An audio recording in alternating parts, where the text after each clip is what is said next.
In every large city throughout the world, thousands of women are so set aside as outcasts from decent society that it is considered an impropriety to speak the very word which designates them.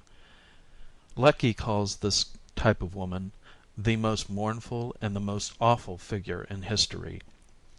He says that she remains while creeds and civilizations rise and fall, and the eternal sacrifice of humanity, blasted for the sins of the people. But evils so old that they are embedded in man's earliest history have been known to sway before an enlightened public opinion, and in the end to give way to a growing conscience, which regards them first as a moral affront and at length as an utter impossibility. Thus the generation just before us, our own fathers, uprooted the enormous upas of slavery, the tree that was literally as old as the race of man. Although slavery doubtless had its beginnings in the captives of man's earliest warfare, even as this existing evil thus originated.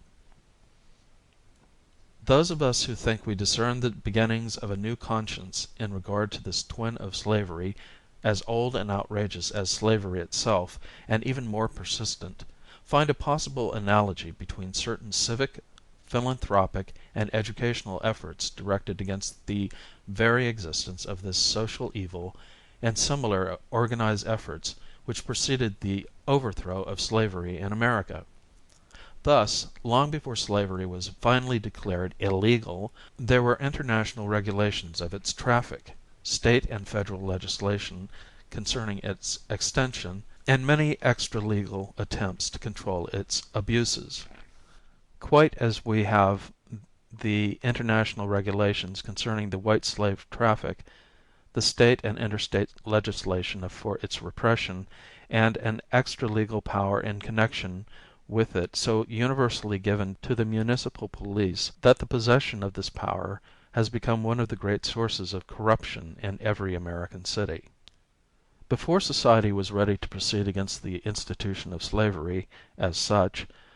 groups of men and women, by means of the Underground Railroad, cherished and educated individual slaves. It is scarcely necessary to point out the similarity to the rescue homes and preventive associations which every great city contains. It is always easy to overwork an analogy, and yet the economist who, for years, insisted that slave labor continually and arbitrarily limited the wages of free labor and was therefore a detriment to national wealth, was a forerunner of the economists of today, who points out the economic basis of the social evil, the connection between low wages and despair, between over-fatigue and the demand for reckless pleasure.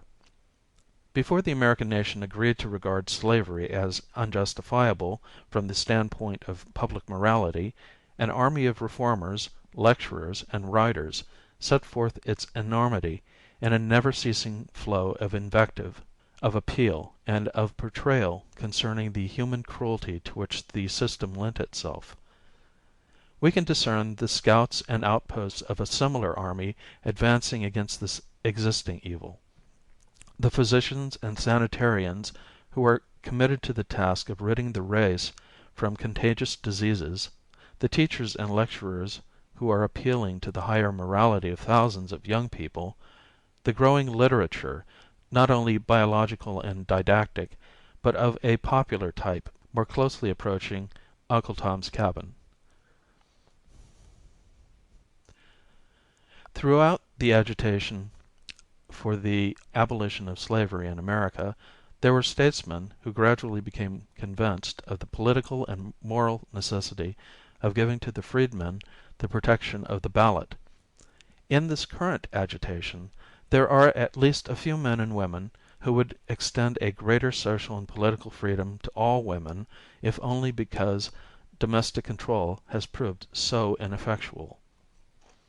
We may certainly take courage from the fact that our contemporaries are fired by social compassions and enthusiasms to which even our immediate predecessors were indifferent. Such compunctions have ever manifested themselves in varying degrees of ardor through different groups in the same community.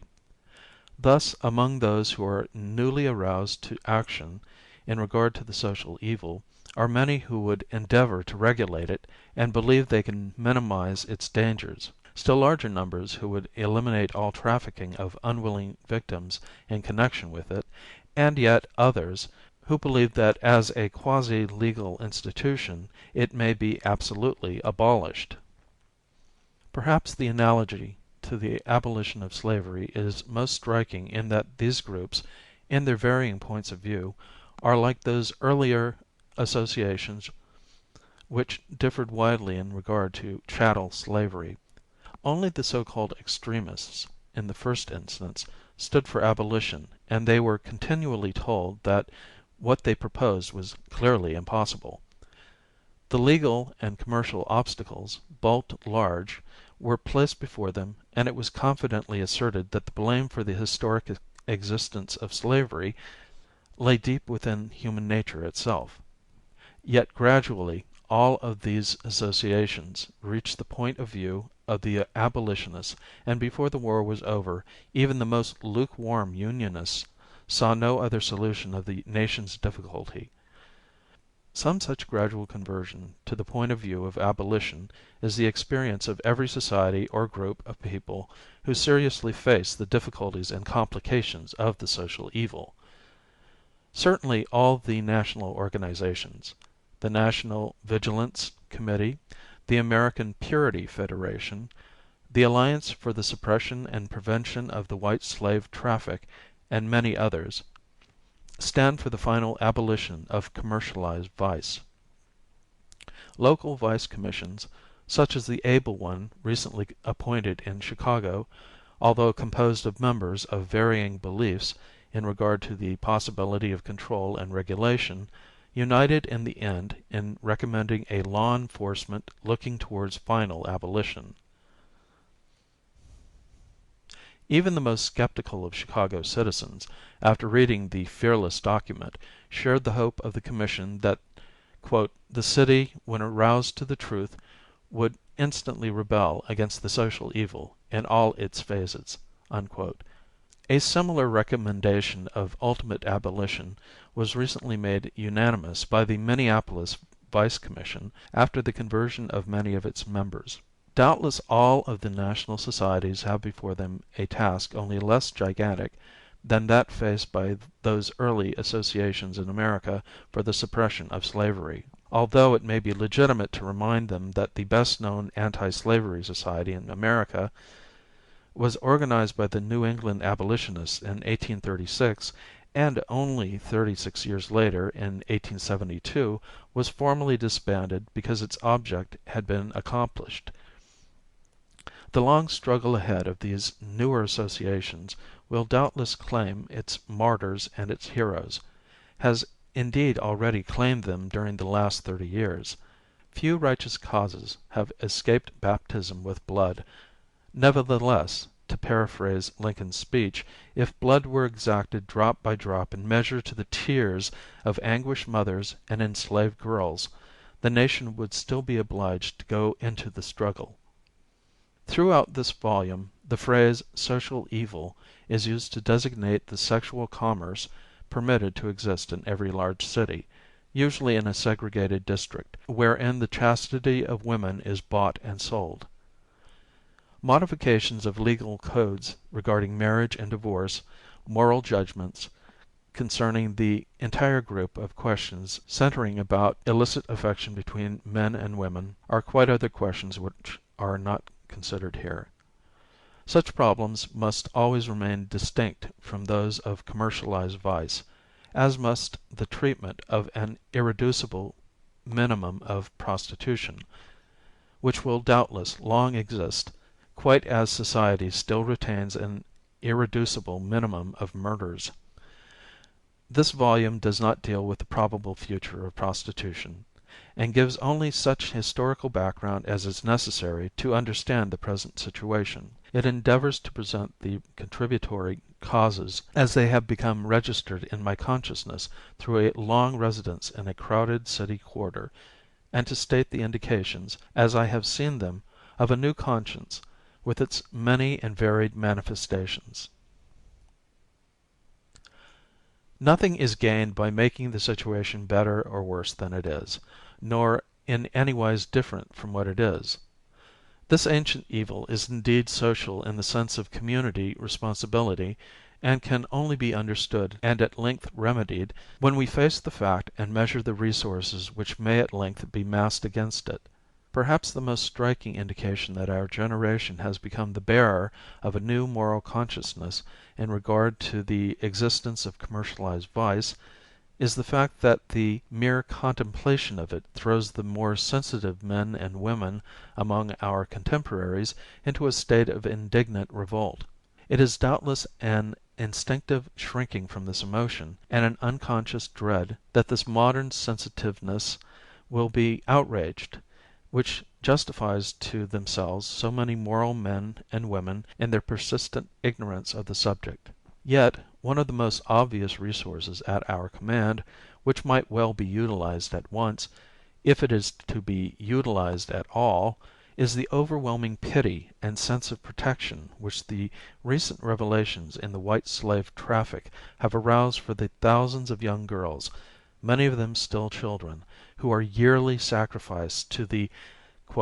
"sins of the people." All of this emotion ought to be made of value,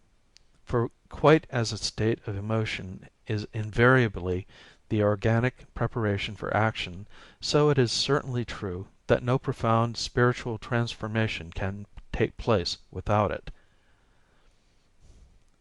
After all, human progress is deeply indebted to a study of imperfections,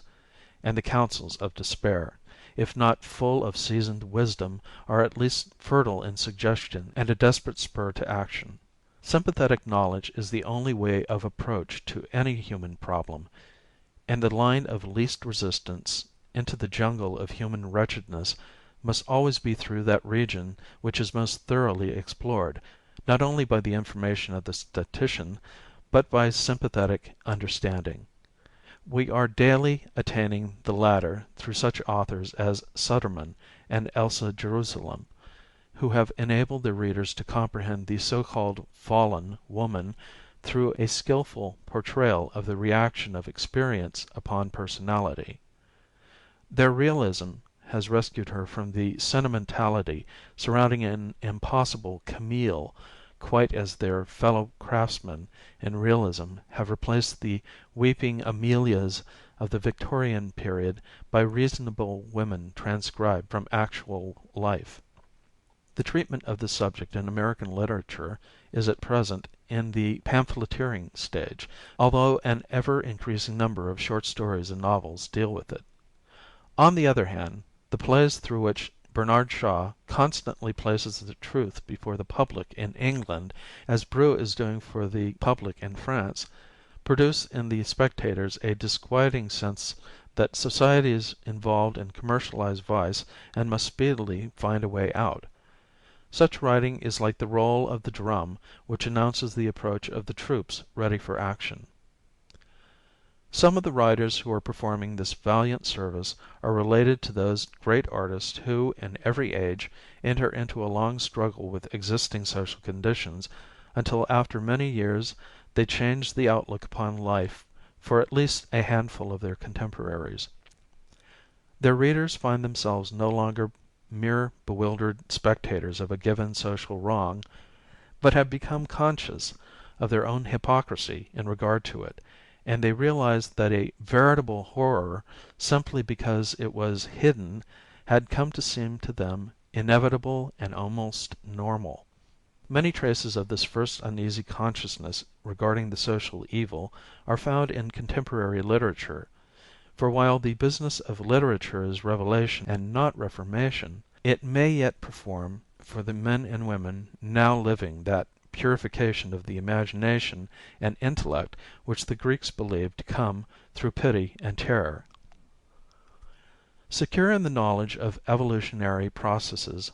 we have learned to talk glibly of the obligations of race progress and of the possibility of racial degeneration. In this respect certainly we have a wider outlook than that possessed by our fathers, who so valiantly grappled with chattel slavery and secured its overthrow. May the new conscience gather force until men and women acting under its sway shall be constrained to eradicate this ancient evil.